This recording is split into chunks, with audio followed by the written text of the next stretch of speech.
அனைவருக்கும் வணக்கம். ராஜகுரு ஜோடாலயத்திலிருந்து ராஜேஷ்குமார்.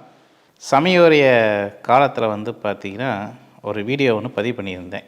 உபாசன தேவதை, அதுக்கு மக்கள் மத்தியில் எனக்கு நல்ல வரவேற்பு கிடச்சிருக்கு.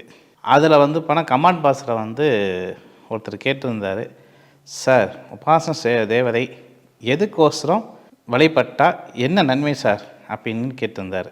நீங்கள் அந்த வீடியோவை பார்த்தீங்கன்னா சுக்கிரனுக்கு 11ஆம் இடத்துல பெண்களுக்கு அப்படின்னு இப்போ சொல்லியிருக்கிறீங்க.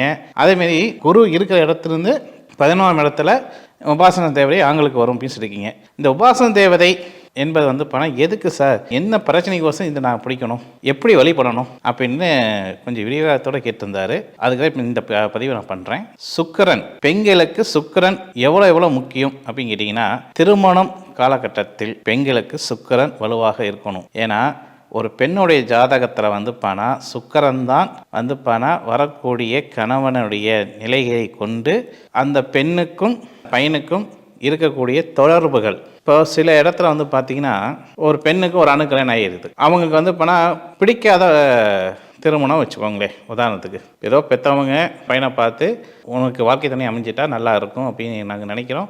அல்லாமல் உனக்கோசரம் எத்தனையோ பொருத்தங்கள் பார்த்து ஒரு பொருத்தம் அமையலை, ஆனால் இந்த பையன் பொருத்தத்தோடு இருக்காங்க. பொதுவாக